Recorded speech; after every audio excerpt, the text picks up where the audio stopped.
نحمده ونصلي ونسلم على رسوله الكريم أما بعد فأعوذ بالله من الشيطان الرجيم بسم الله الرحمن الرحيم ولكل أمة جعلنا منسكا ليذكروا اسم الله على ما رزقهم من بهيمة الأنعام فإلهكم إله واحد فله أسلموا وبشر المخبتين سامعین محترم، ان دنوں کے ساتھ کچھ اعمال خصوصی طور پہ تعلق رکھتا ہے۔ 9 ذی الحج اور 10 ذی الحج اپنے خصوصی احکامات رکھتے ہیں۔ ایک حکم 10 ذی الحج کو اللہ تبارک و تعالی نے اپنے ہر اس بندے پر جو مالدار ہے، استطاعت رکھتا ہے قربانی کرنے کا، اور استطاعت رکھتا ہے معنی یہ ہے کہ اس کے پاس 52 تولہ چاندی یا اس کی قیمت اس کے پاس ہے۔ 52 تولہ چاندی یا اس کی قیمت جیسے آج کل غالباً 3000 کا ہے تو 1.5 لاکھ کے قریب بنتا ہے۔ تو اتنا رقم کسی کے پاس ہے، اس کی ضرورت سے بڑھ کر، ضرورت مانا اس پر قرضہ ہے تو پھر تو ضرورت ہے، پہلے اس میں دے دے۔ اسی طرح جو سامان سال بھر ان کے استعمال میں نہیں آتا وہ ضرورت سے زائد ہے۔ ہر وہ چیز جو انسان کے جان کے حفاظت کے لیے یا آبرو کے حفاظت کے لیے انسان استعمال کرتا ہے وہ ضرورت کہلاتا ہے، وہ ضرورت اصلی ہے۔ گھر ضرورت ہے، سواری ضرورت ہے، اسلحہ ضرورت ہے۔ ہر وہ چیز جو آپ کے جان بچانے کے لیے ضروری ہے یا آپ کے عزت اور آبرو بچانے کے لیے ضروری ہے وہ ضرورت اصلی کہلاتا ہے۔ تو اس قسم کے ضروریات سے بڑھ کر کسی کے پاس اتنا مالیت ہے تو اس پر لازم ہے کہ وہ 10 ذی الحج کو چھوٹا جانور اور یا بڑے جانور میں ایک حصہ اللہ کے نام ذبح کر دے۔ چھوٹا جانور ہو یا بڑا، لیکن صحیح سلامت اور عیب سے پاک جانور ہو۔ عیبدار جانور کو اللہ تعالیٰ قبول نہیں کرتا۔ عیبدار جانور مانا اس میں ظاہری کوئی عیب ہے کہ اس کا کان کٹا ہے، اسی طرح اس کے آنکھیں خراب ہے، پاؤں میں کوئی عیب ہے، بدن کے دوسرے حصے میں کوئی عیب ہے، اس پہ دانے نکل آئے ہیں، اس کے چمڑے کی بیماری ہے، تو کوئی بھی ایسا عیب جو بالکل ظاہر عیب ہے تو ایسے عیبدار جانور کی قربانی صحیح نہیں۔ علی رضی اللہ تعالی عنہ فرماتے ہیں کہ آپ صلی اللہ علیہ وسلم نے ہمیں حکم دیا، ترمذی میں روایت ہے، امرنا رسول اللہ صلی اللہ علیہ وسلم ان نستشرف العینین والاذنین۔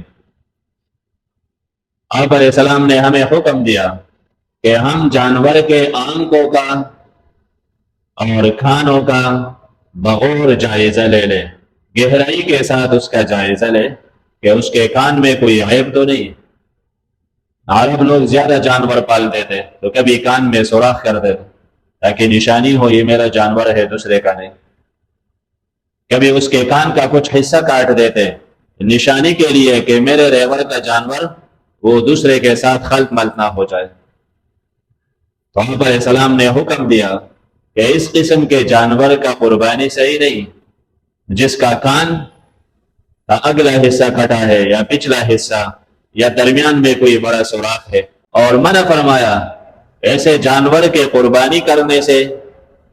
حدیث میں ہے کہ جو عرجا ہے بین ضلعها، ایسا جانور جس کے پاؤں میں لنگڑا پن ہے اور واضح لنگڑا ہے، یعنی وہ پاؤں لگا نہیں سکتا زمین پر، چلتے ہوئے 3 پاؤں بمشکل چلتا ہے۔ اگر پاؤں لگا سکتا ہے اور معمولی لنگڑا پن ہے تو خیر، بالکل واضح لنگڑا پن ہے تو منع ہے ایسے جانور کی قربانی۔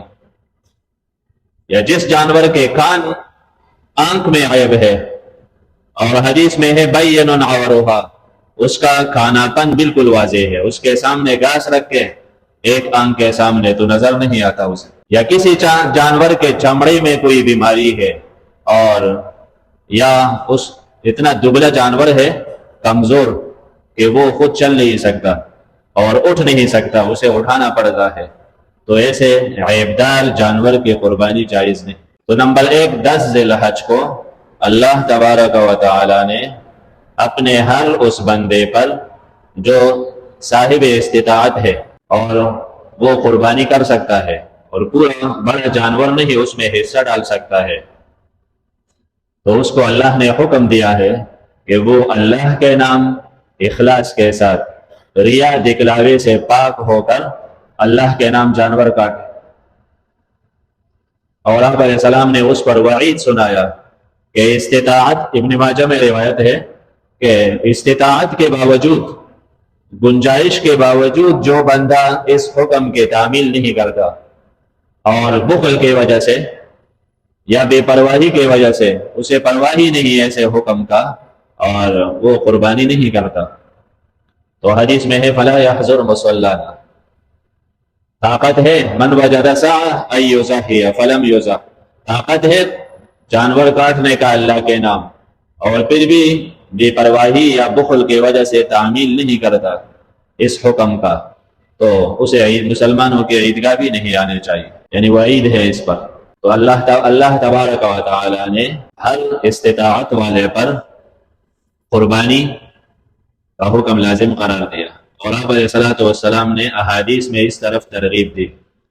فضائل ہے، اگرچہ فضائل قربانی کے بارے میں روایات میں ضعف ہے، لیکن نفس قربانی کا حکم تو قرآن میں ہے۔ تو ام المومنین عائشہ رضی اللہ تعالی عنہا سے روایت ہے، فرماتی ہے آپ صلی اللہ علیہ وسلم کا ارشاد مبارکہ ہے کہ یہ جو جانور تم کاٹتے ہو لَيَأْتِي يَوْمَ الْقِيَامَةِ بِقُرُونِهَا وَأَزْلَافِهَا، روز قیامت یہ جانور درگاہ الہی میں پیش ہوگا تمہارا یہ قربانی، تو سینگ اور کرو سمیت پیش ہوگا، پاؤ کے کر سمیت پیش ہوں گے، حالانکہ سینگ تو کسی کام کا نہیں، سینگ کو تو لوگ پھینک دیتے ہیں، کر بھی کسی کام کا نہیں، وہ فضول چیز ہے۔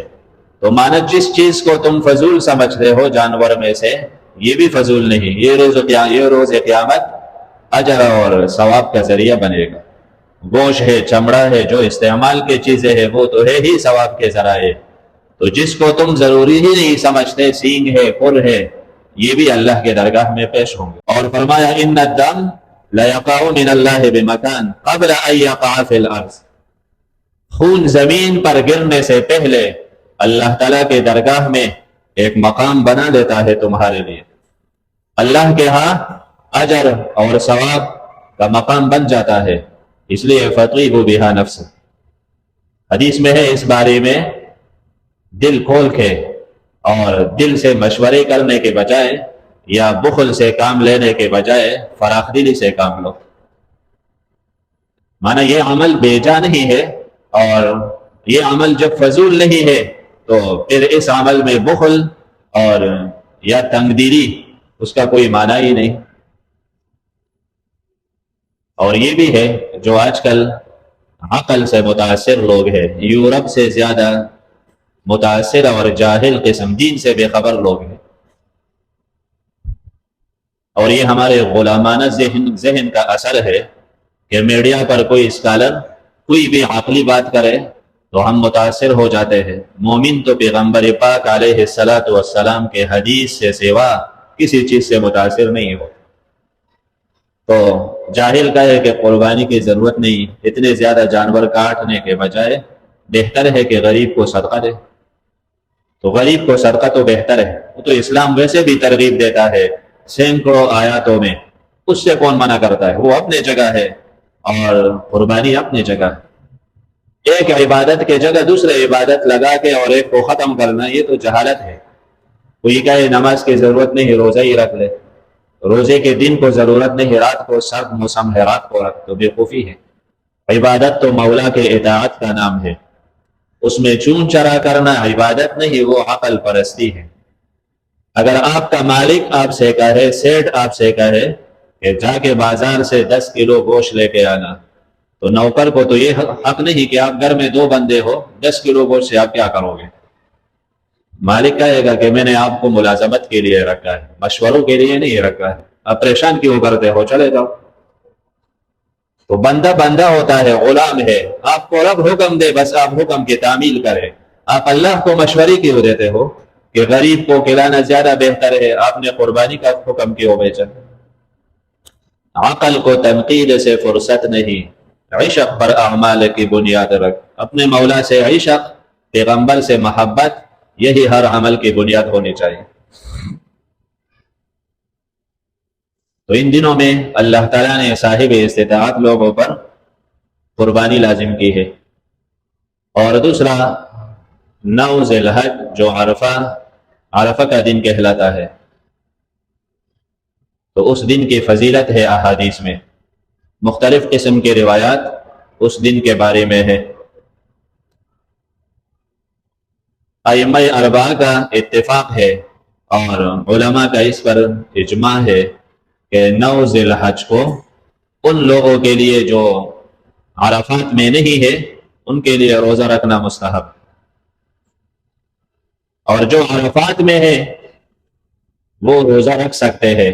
کئی صحابہ کرام رکھتے تھے، ام المومنین عائشہ رضی اللہ تعالی عنہ، ایسے کئی صحابہ کرام عرفات میں بھی روزہ رکھتے تھے. اور بہت سے صحابہ کرام خلفائے راشدین آپ صلی اللہ علیہ وسلم نہیں رکھتے تھے، اس لیے کہ وہ مقتدا تھے، اور مقتدا کئی کام ایسے ہوتے ہیں کہ مقتدا مجبوری کی وجہ سے کر نہیں سکتے. امام ترمذی رحمہ اللہ تعالی فرماتے ہیں کہ والعمل على عادة عند اکثر اہل العلم، زیادہ تر علماء کرام اس کے قائل ہے کہ یستحبون افطار یوم عرفہ، عرفہ کے دن افطار کو مستحب سمجھتے ہیں ان لوگوں کے لیے جو عرفات میں ہے، اور اس لیے بہتر ہے کہ لیتقوی بہ للدعاء، تاکہ وہ دعا کے لیے تقویت حاصل کرے. اس دن افطار ہو تو دعا عبادات میں بندے کو سہولت ہو. ہمارے لوگ بھی کہتے ہیں وہ کے گیڑا میں سکھ دعا کے، وہ کے گیڑا کو دعا نہ کی. تو اس دن دعا عبادات کے لیے قوت حاصل کرنے کے لیے ضروری ہے وہ روزہ نہ رکھے. اور ابو قتادہ رضی اللہ تعالی عنہ سے ایک تفصیلی روایت ہے کہ ایک بندے نے آپ صلی اللہ علیہ وسلم سے سوال کیا کہ اللہ کے رسول کیف تصوم، آپ کس طرح روزہ رکھتے ہو؟ تو فغضب رسول اللہ صلی اللہ علیہ وسلم، اس سوال سے آپ علیہ السلام بہت ناراض ہو گئے کہ یہ کیسا سوال ہے، آپ کیسے روزہ رکھتے ہو، یہ بھی کوئی سوال ہے. عمر فاروق رضی اللہ عنہ آپ علیہ السلام کا غصہ سمجھ کر، غصہ دیکھ کے تو فرمانے لگے رضینا باللہ ربا وبالاسلام دینا وبمحمد النبی صلی اللہ علیہ وسلم. اور عمر فاروق فکان یردد ھذا القول، عمر فاروق بار بار دہراتے تھے تاہم کہ آپ علیہ السلام کا غصہ ٹھنڈا ہو گیا. پھر عمر فاروق نے صحیح انداز سے سوال کیا. صحیح سوال کرنا یہ بھی آدھا علم ہے، ویسے سوال آدھا علم نہیں، ویسے سوال تو ہر للو پنجو کر سکتا ہے، کمال کا سوال آدھا علم.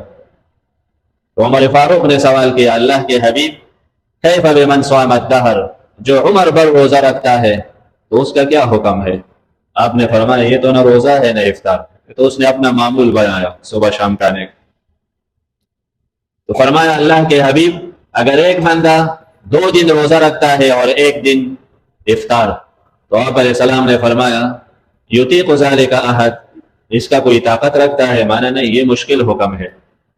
تو پھر فرمایا عمر فاروق نے اگر 1 دن روزہ رکھتا ہے اور 1 دن افطار، تو آپ علیہ السلام نے فرمایا ذاک صوم داؤد، یہ داؤد علیہ السلام کا عادت ہے اور یہ بہترین عمل ہے. اور پھر فرمایا اگر ایک بندہ 2 دن افطار کرتا ہے 1 دن روزہ رکھتا ہے، اپنا معمول ایسا بنا دے، تو آپ علیہ السلام نے فرمایا یہ مجھے بہت پسند ہے اور مجھے طاقت بھی ہے اس کا. پھر فرمایا آپ علیہ السلام نے کہ ہر مہینے 3 دن روزے رکھے اور ہر رمضان روزے رکھے تو آپ کو ایسا ثواب ملے گا جیسے آپ کے تمام عمر روزہ. ہر دن روزہ یعنی ہر عمل 10 پر ہے، تو ہر مہینے میں 3 دن روزہ، گویا کہ پورا مہینہ روزہ، اور رمضان تو رمضان ہے. پھر فرمایا آپ علیہ السلام نے کہ جو بندہ یوم عرفہ کا روزہ رکھے، جیسے اتوار کو یہاں عرفہ ہے، تو یوم عرفہ کو روزہ رکھے تو مجھے امید ہے احتسب علی اللہ سے امید رکھتا ہوں کہ اللہ تعالیٰ اس کے 1 سال گزشتہ اور 1 سال آئندہ کے گناہوں کو بخش دے گا۔ اور عاشورہ کا روزہ 10 محرم کا وہ موسیٰ علیہ السلام کے دور سے ہے، تو اس کی فضیلت کم ہے، وہ 1 سال گزشتہ گناہوں کے بخشش کا ذریعہ۔ تو 9 ذی الحج کو روزہ رکھنا مستحب عمل ہے، اور ہر علاقے کا اپنا عرفہ ہے۔ علماء کرام محدثین نے اس پر ابواب ذکر کی کہ ہر علاقے کا اپنا رویت اور اپنے احکامات ہیں۔ سب تو وہاں کے ساتھ عرفہ نہیں رکھ سکتے، اگر ہم رکھ کے بھی تو کینیڈا امریکی والے تو نہیں رکھ سکتے، وہاں تو رات ہوتے ہیں، جب یہاں دن ہو وہاں رات۔ تو ہر علاقے کے اپنے احکامات ہیں، تو اتوار کو روزہ رکھنا مستحب عمل، اور یہ دن ویسے بھی یہ جتنے دن ہے یہ ذکر و اذکار تلاوت کے، غریبوں کے ساتھ تعاون کرنے کا، صدقہ کرنے کا اور نیک اعمال ان دنوں میں اللہ تعالیٰ کو بہت پسند ہے۔ اللہ تعالیٰ ہمارا حامی اور ناصر۔